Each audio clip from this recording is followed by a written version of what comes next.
Dishank from Dishank academy. आज हम पढ़ने जा रहे हैं आपका चैप्टर 6। चैप्टर 6 बात करता है process to compel appearance. Appearance की बात करता है, ठीक है। तो यानी कि जब कोर्ट के सामने जज नहीं आता, कोर्ट के सामने आपका एक्यूज नहीं आता, तब क्या होगा क्या नहीं होगा उसके बारे में हमें इसमें पढ़ना है। तो लेट्स स्टार्ट। इसके एमसीक्यू यूज कर रहे हैं हम। A summon issued by a court must be in. अब जो समन्स इशू होंगे, ठीक है, वो कैसे होने चाहिए?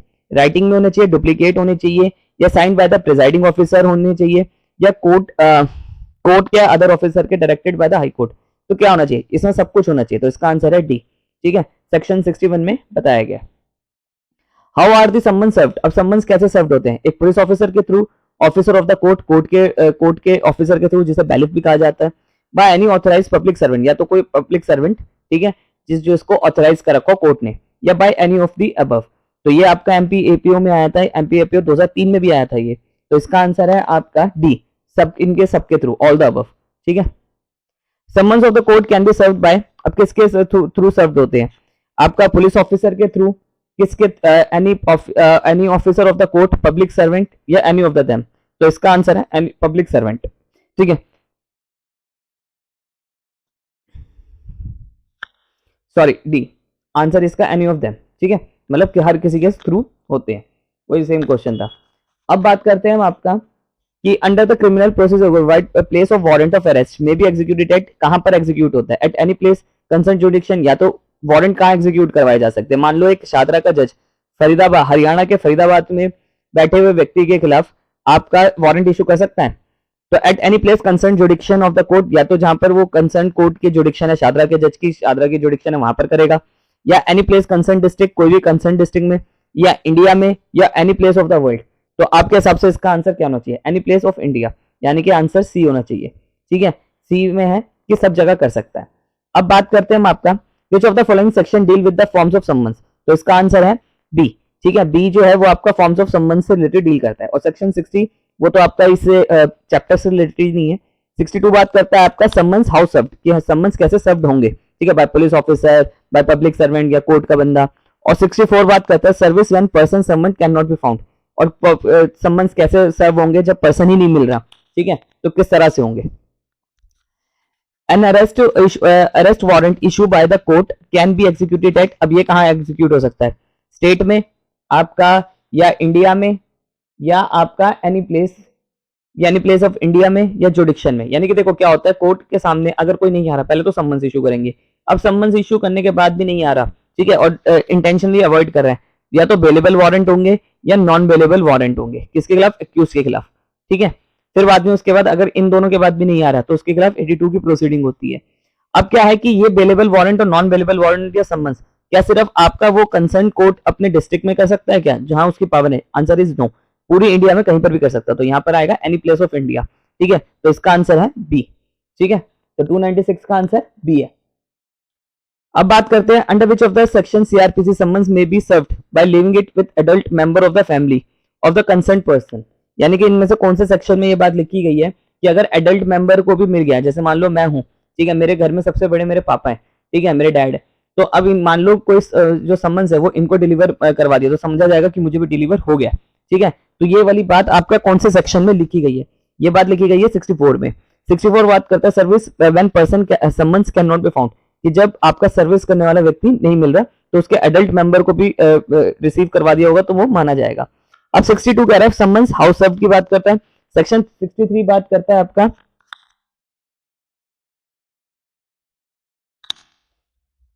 अब बात करते हैं आपका 302 की। अ वारंट ऑफ अरेस्ट में भी एक्सटेंडेड। अब वारंट ऑफ अरेस्ट आपका कब तक एक्सटेंड रह सकता है?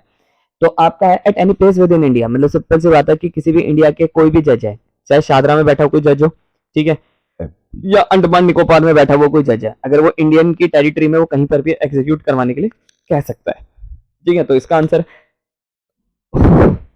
बी, ठीक है। अब बात करते हैं आपका 298 की। Under the code of criminal procedure code substituted service of summons can be made by, अब सब्स्टिट्यूटेड समन्स कहां पर होंगे, ठीक है। तो इसका आंसर है आपका अफिक्स समन्स एट हाउस, यानी कि मान लीजिए अगर कोई बंदा उस घर पे नहीं है या कुछ नहीं है तो समन्स उसके घर पे जाके चिपका दिए जाएंगे, ठीक है। ये ए में लिखी है बात। और इसका सेक्शन है आपका 62 62 होगा, ठीक है, 62 हो सकता है। इन case of criminal case service of summons can be made on the witness, witness को समन्स कैसे करवाया जाता है? थ्रू पुलिस, थ्रू बैलिफ, बैलिफ मतलब यानी कि कोर्ट का बंदा होता है, ठीक है, जो समन्स लेकर आता है, बोथ ए एंड बी, या even by the registered post, या रजिस्टर्ड पोस्ट के थ्रू। तो 299 का आंसर है आपका रजिस्टर्ड एडी के, इवन रजिस्टर्ड एडी के थ्रू भी भेजा जा सकता है, ठीक है, तो मतलब अगर ये इनके थ्रू भी भेजा जा सकता है और आपका इसके थ्रू भी भेजा जा सकता है, ठीक है, तो इसका आंसर है डी, रजिस्टर्ड एडी के through. Arrest of warrant, an arrest warrant in a criminal case shall be signed by, किसके साइन होने चाहिए? Presiding officer of the court, यानी कि जज साहब के साइन, इनको प्रिजाइडिंग ऑफिसर भी कहा जाता है, तो इसका आंसर है सी।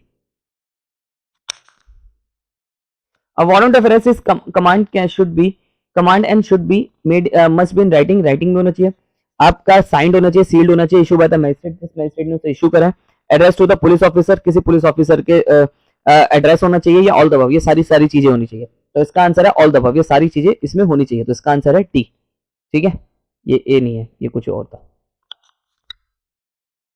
Under which of the circumstances court can issue an order for attachment of the property of person absconding? अब देखिए 82 में तो उसके खिलाफ भगोड़ा घोषित होता है, एब्सकॉन्ड घोषित होता है, 83 में उसकी प्रॉपर्टी को अटैच करा जाता है, किस सिचुएशन में? Where the person whom the proclamation, जो 82 में भगोड़ा घोषित हो चुका है, is issues about to dispose of the whole of his property, यानी कि उसकी डिस्पोज करते हैं उसकी सारी प्रॉपर्टी को, where the person whom proclamation is issues about to dispose of any part of his property, यानी कि वो अपनी कोई प्रॉपर्टी का कुछ पार्ट डिस्पोज ऑफ करने की कोशिश कर रहा है, ठीक है, where the person to whom proclamation is issued is about to remove the whole or any part of the property, यानी कि मतलब वो अपनी कुछ प्रॉपर्टी का या आधी प्रॉपर्टी का जो भी उस जज की लोकल जुडिक्शन में आता है, ठीक है, उसकी पार्ट को खत्म करने का है, तो क्या होगा? इसका आंसर होगा आपका 303 का डी, ठीक है, ऑल द अबव। ऐसे हर सिचुएशन में आपका 83 की प्रोसीडिंग भी हो सकती है। 83 की प्रोसीडिंग सिंपली ये कहती है attachment of property of a person absconding, मतलब जो एब्सकॉन्ड पर्सन हो चुका है 82 में भगोड़ा घोषित हो चुका है, उसकी प्रॉपर्टी को जब्त कर लो, अटैच कर लो, कोर्ट करवाती है। पॉइंट आउट द इनकरेक्ट, हमें इसमें इनकरेक्ट ढूंढना है, ठीक है। रिक्वेस्टेड ऑफ वैलिड वारंट, एक वैलिड वारंट में क्या क्या होना चाहिए? राइटिंग में होना चाहिए, sign presiding officer shall be bear the seal of the court, it must be state the name of the way but address is not necessary, तो इसमें हमें इनकरेक्ट को ढूंढना है, तो इसमें हमारा ये डी है, ठीक है, डी आपका इनकरेक्ट है, ठीक है, बाकी सारे सही है, डी जो है वो इनकरेक्ट है, तो बाकी सारे सही है। How long warrant of arrest shall be remain, अब वारंट ऑफ अरेस्ट जो होता है वो कब तक रहता है? अंटिल कैंसिल ना हो जाए, ठीक है, जब तक वो कैंसिल नहीं होगा तब तक आपका वो उसमें रहेगा, ठीक है, प्रोसेस में रहेगा। Police officer shall bring an arrest person before the court without any delay, this is a mandate of, ये किस में बात लिखी है कि पुलिस वाले को आपका लेकर आना है विदाउट डिले, वारंट जिसके खिलाफ हो उसे पकड़ के लेकर आना है। अब सेक्शन 76 कह रहा है person arrested to be brought before, तो इसका आंसर आपका ए है, ठीक है, 306 का आंसर ए है, ठीक है। अब बात कर रहा है 77, क्या बात करता है आपका? 77 बात करता है where warrant may be executed, where a warrant may be execute, warrant का एग्जीक्यूट होंगे, और 78 बात करता है warrant forward to the execution outside jurisdiction, मतलब वारंट जो होंगे वो आपका आउटसाइड जुडिक्शन भी भेजा जा सकता है, जैसे मान लो ये शादरा का जो जज है, ठीक है, ये आपका फरीदाबाद के डिस्ट्रिक्ट जज को भी कह सकता है, जब आपके यहाँ पर एक एक्यूज रहता है, आप उसके अपने बंदा भेज के उसके खिलाफ ये वारंट को तामील करवाओ, ठीक है। और 79 आपका कह रहा है warrant directed to police officer to execute outside India, तो इसका वैसे तो आंसर आपका ए है, इसका वैसे आंसर तो 306 का आंसर ए है, ठीक है। Which is the period of the limitation prescribe of the criminal procedure code for filing a agreed person to establish a right on the claim of property dispute in case of disallowed by the court which ordered for the attachment of the property. देखो 82 में कोई भगोड़ा घोषित हुआ, 83 में उसकी property को जब्त कर लिया। अब मान लो जो प्रॉपर्टी थी वो XYZ नाम की प्रॉपर्टी थी, ठीक है, इस प्रॉपर्टी पे कोई अपना क्लेम करना चाहता है कि नहीं भैया ये उस बंदे की ए की प्रॉपर्टी नहीं थी, ये मेरी भी प्रॉपर्टी, इसमें मेरा भी हिस्सा था, मुझे भी दो। तो एज पर दी लिमिटेशन प्रिस्क्राइब, उसमें कितना लिमिटेशन की बात करी गई है, कितने लिमिटेशन में वो फाइल कर सकता है, तो इसका आंसर है 6 मंथ्स में, ठीक है, 6 मंथ फ्रॉम द अब ये 6 मंथ कब से होंगे? Order for the attachment of the property, जब से ऑर्डर हुआ, जैसे मान लो 1 जनवरी 2021 को ऑर्डर हुआ, ठीक है, तो इसके आप 6 महीने लगा लो, तो 6 महीने के अंदर करना पड़ेगा, ठीक है, तो इसका आंसर है आपका बी। अगला क्वेश्चन है विच अंडर सेक्शन 77 बात करता है आपका where warrant may be executed, कहां पर हो सकता है warrant? Arrest may be executed कहां होंगे? Within the local jurisdiction, within the section or division, within India within the state or at any place in India. तो आपके हिसाब से इसका आंसर क्या होना चाहिए? बहुत सिंपल सा आंसर है, हर कोई आंसर बता देगा। कितनी बार पढ़ चुके हैं हम? डी। ठीक है, 77 कहता है कि एट इन इंडिया कहीं पर भी एग्जीक्यूट करवा सकते हो वारंट को किसी के खिलाफ। मतलब आपका कश्मीर में बैठा एक जज आपका तमिलनाडु के में बैठा हुआ कन्याकुमारी के बैठे हुए व्यक्ति के ऊपर भी वारंट एग्जीक्यूट करवा सकता है। ठीक है, A warrant of arrest may be executed at any place in कहां पर? आपका इंडिया जुडिक्शन। ये तो सिंपल सी बात है, इसका आंसर आपको सबको पता है, जल्दी से बता दीजिए ए। ठीक है, और ये बात कौन से सेक्शन में लिखी है? सेक्शन 77 में बात लिखी गई है। ठीक है, where warrant may be executed. A warrant issue in terms of CrPC may be executed at any. 77 में वही बात है, इसका भी आंसर आपको पता ही होगा। अगर नहीं पता तो फिर ठीक है, कोई दिक्कत नहीं है। इसका आंसर है आपका ए। एक मिनट पानी पी लो। ठीक है, ए है इसका answer. What does the expression translate remand? अब देखिए ट्रांसलेट रिमांड क्या होता है। ट्रांसलेट रिमांड की बात करें तो ये मतलब होता है जैसे एक पर्सन को दूसरी जगह पे लेकर जाने की बात है। It is a transfer of prisoner from one jail to another. क्या मतलब है इसका? कि आपका पहले इसका सीधा आंसर ही देख लेते हैं। इसका आंसर सी है वैसे। ठीक है, देखो इसका मतलब मैं समझा दूं। It is a taking out of an accused by police from one state to another state. यानी कि सिंपल सी बात करें, जब एक पुलिस वाले एक अक्यूज को एक डिस्ट्रिक्ट से स्टेट से दूसरी डिस्ट्रिक्ट ले जाए, जैसे विकास दुबे को लेकर गए थे एमपी से आपका यूपी। ठीक है, और गाड़ी पलट गई थी, तो उसकी क्या होती है? ट्रांसिट रिमांड हुई थी। ठीक है, ट्रांसिट रिमांड की बात करता है।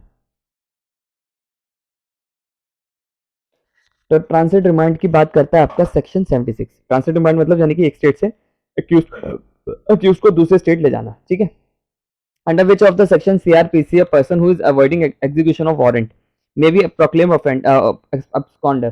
उसे कौन से सेक्शन के तहत उसे abscond घोषित कर दिया जाएगा? ठीक है, who is avoiding the तो देखो सेक्शन 82 में तो वो प्रोक्लेम ऑफेंडर घोषित होगा, पीओ घोषित होता है। ठीक है, प्रोक्लेम ऑफेंडर घोषित होता है। 83 में उसकी प्रॉपर्टी अटैच कर ली जाती है। 81 में procedure by the magistrate before such person is arrested is brought, जिसे लाया जाता है। 84 में लिखा गया है आपका claim and objection of attachment. अगर कोई क्लेम और अटैचमेंट है 6 महीने के अंदर आपका जवाब देना होता है। ठीक है, मान लीजिए इसकी जो पीओ की जो प्रॉपर्टी अटैच हुई है उससे रिलेटेड कोई ऑब्जेक्शन है। ठीक है, कोई थर्ड पर्सन लगाना चाह रहा है तो वो जब से from the date of the order 6 months में अप्लाई करेगा। A valid proclamation under the section 82 of the criminal procedure code requires। अब इसमें से कौन सी चीज इसमें रिक्वायर है? ठीक है, अब पब्लिक, इसमें सिंपल सी बात है, इतना कौन पढ़ने का। Public reading of the proclamation of conspicuous place to of the town village where the accused ordinary resides। ठीक है, मतलब क्या होगा 82 की प्रोसीडिंग के लिए क्या जरूरी है कि जो चस्पा करके जाएंगे, चस्पा मतलब यानी कि अफिक्स करके जाएंगे। ठीक है, ऐसी जगह पे जहां पर अक्यूज जो है वो रिसाइड करता है। कोर्ट जो कंसर्न कोर्ट होता है वहां पर चिपका देते हैं और एक उसके घर के बाहर चिपका देते हैं। कभी कभी तो ढोल नगाड़े भी बजा देते हैं। तो इसका आंसर सिंपल से ये है ए। ठीक है, ऐसी जगह पे जहां पर अक्यूज रहता हो। ठीक है, जहां मतलब दिख सके। अब अंडर सेक्शन 83 आपका अटैचमेंट की बात करता है। 1A criminal procedure court may order of the proclamation of the absconding attachment the property absconded person after proclamation. एक मिनट, इसमें 83 में क्या होता है? 83 1A में क्या बात करेंगे? Proclamation of a person absconding before attaching, यानी कि उसकी बिफोर अटैचिंग के बाद या आफ्टर अटैचिंग, आफ्टर मतलब प्रॉपर्टी अटैच कब करी जाएगी एब्सकॉन्ड पर्सन की। 82 में जो भगोड़ा घोषित हुआ है उसकी प्रॉपर्टी पहले 82 से पहले करी जाएगी, 82 के बाद करी जाएगी। तो इसका आंसर है आपका प्रोक्लेमेशन एंड अटैचमेंट साइमल्टेनियसली, यानी कि दोनों चीजें साथ की बात करता है। ठीक है, दोनों चीज साथ में होगी। तो इसका आंसर सी है, ना पहले ना बाद में, साथ में होगी। ठीक है, तो दोनों चीजें साथ की बात है, तो यहाँ साथ की बात करी गई है। यानी कि सिंपल सी बात समझिए कि 82 में अगर कोई बंदा भगोड़ा घोषित हुआ प्लस 83 भी होगी। ठीक है, 82 प्लस 83, ये नहीं कि बिफोर 82 नहीं होगा, यानी कि 82 होने से पहले नहीं होगा और 82 के बाद नहीं होगा। ठीक है, एंड आया कि दोनों साथ होंगे। तो ये सिंपल सी बात करें, तो इसका आंसर क्या है आपका? सी। Which of the following group of the section deal with the proclamation and attachment? तो ऑब्वियसली बात है 82 और 83 बात करते हैं। तो 82 से लेके आपका इसका आंसर होना चाहिए मेरे हिसाब से 90 तक, तो सी होना चाहिए इसका answer.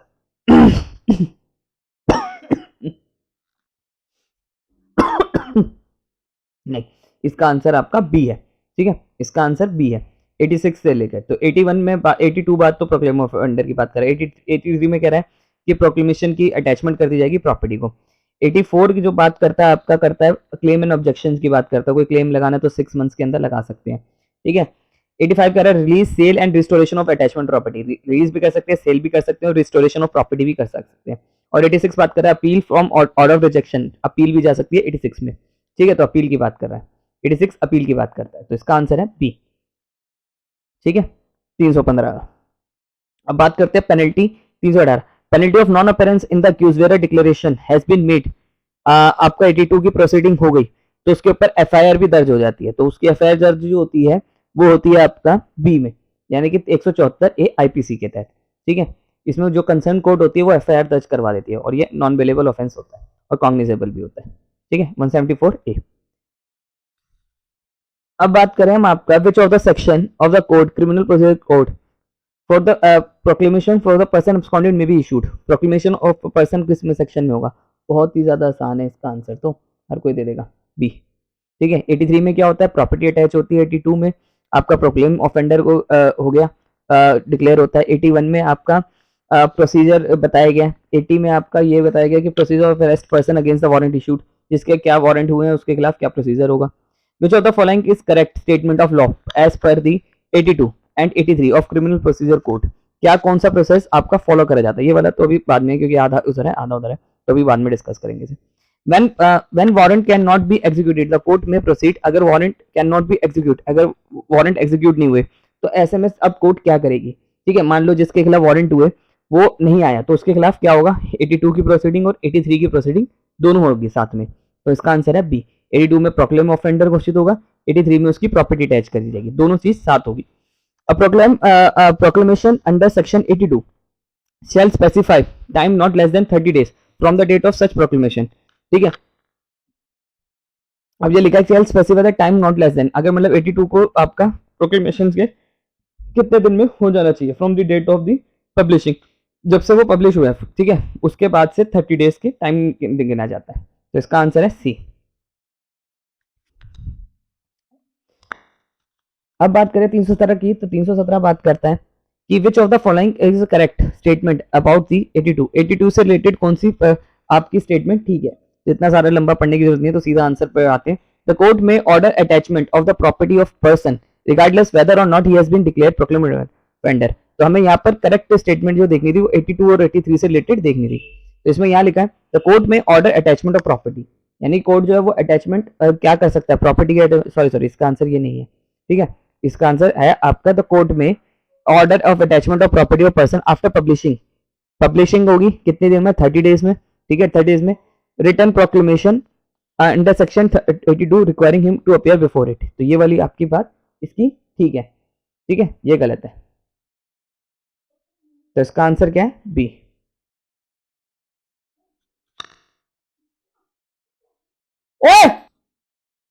Under which section court can issue proclamation of declaration of person absconder under the CrPC, ठीक है, कि मतलब court can issue a proclamation किस सेक्शन में तहत कर सकता है आपका, अरे यार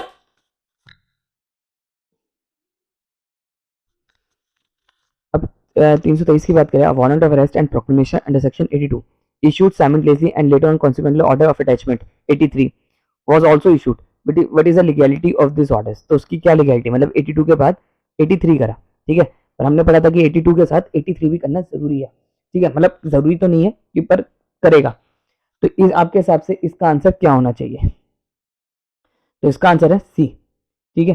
सॉरी एक मिनट ये आपका हो गया, हाँ 323 का आंसर क्या है सी।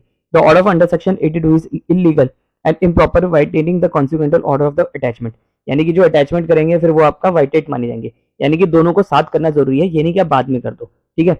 यहाँ लिखा consequently order of attachment under section 7 issued, यानी कि आपका देखो क्या क्वेश्चन था, क्वेश्चन ये था कि warrant of arrest and a proclamation under section 82, एक warrant of arrest and a proclamation 82 were issued simultaneously and later on the consequential order of attachment under 83 were also issued, इसमें तीन चीजें आपकी कर दी इकट्ठी, वारंट ऑफ अटैचमेंट भी कर दिया और आप वारंट ऑफ अरेस्ट भी कर दिया, यानी कि नॉन बेलेबल वारंट भी कर दिया और 82 साथ कर दिया, ऐसा हो सकता है नहीं, कभी भी आपका नॉन बेलेबल वारंट और 82 साथ नहीं होंगे, पहले नॉन अवेलेबल वारंट होंगे, देन आपका 82 की प्रोसीडिंग होगी।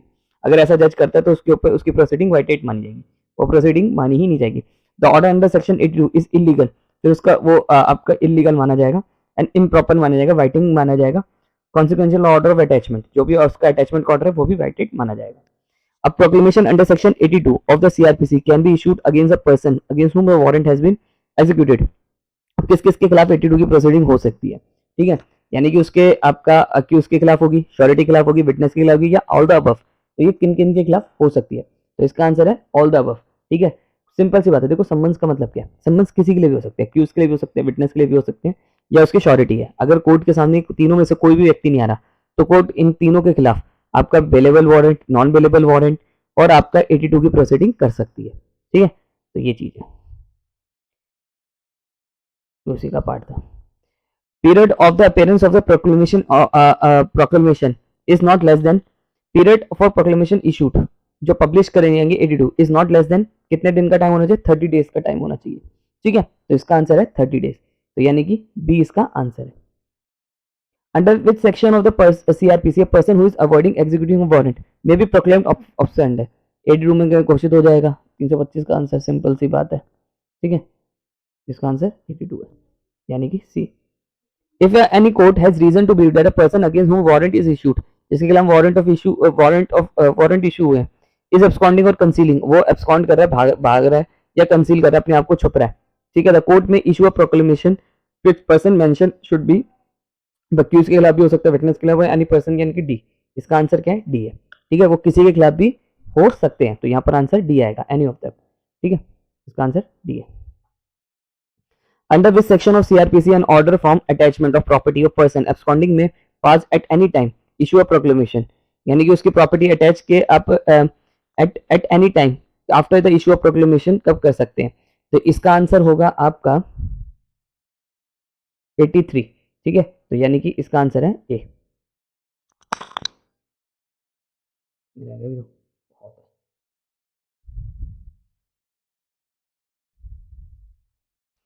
If any court has reason to believe that any person against whom a warrant has been issued, it has absconded so that such warrant cannot be executed, such court can publish a written proclamation requiring, तो answer इसका तो देखिए आपको 30 days हमने बहुत बार पढ़ लिया। ठीक है, तो इसका आंसर वैसे 30 डेज है, तो यानी कि बी।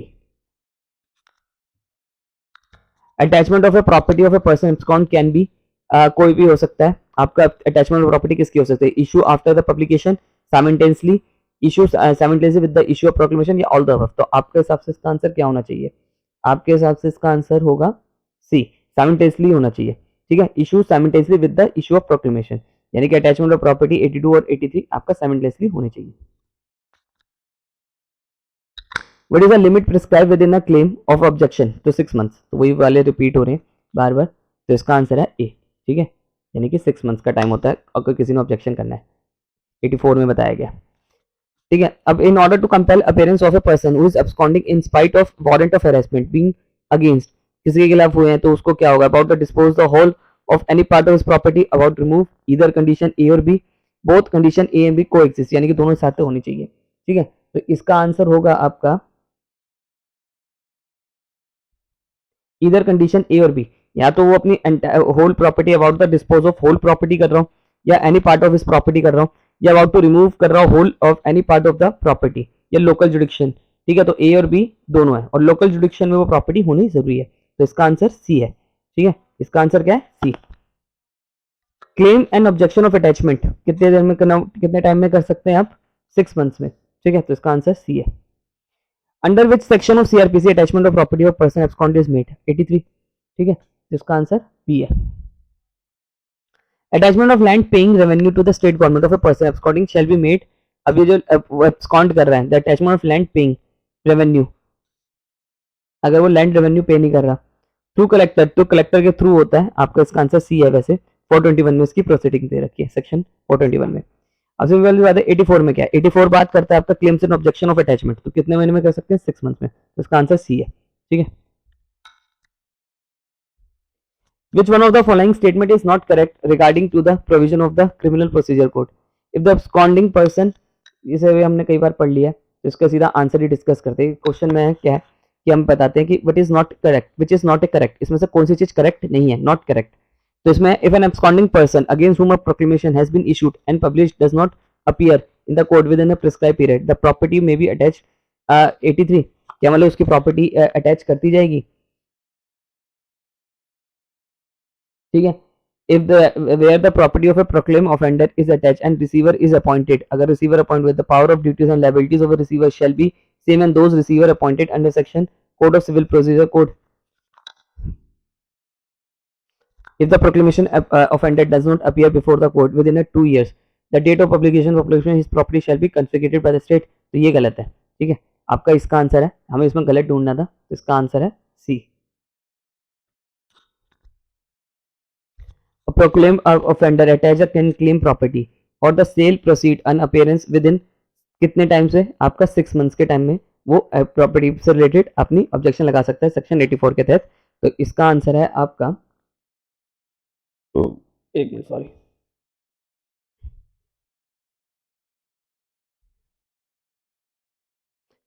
देखिए यहाँ पर कुछ नया, a proclaim person whose property has been attached, whose property, यहाँ पर जिसकी प्रॉपर्टी, यहाँ पर क्या है, अक्यूज की प्रॉपर्टी, विटनेस की प्रॉपर्टी, जिसकी प्रॉपर्टी अटैच करी है वो अपनी प्रॉपर्टी क्लेम कर सकता है, और the sale proceeds on appearance, अब अपेयरेंस अपनी के लिए, तो यहाँ पर 2 ईयर्स वाली बात आ जाती है, ठीक है।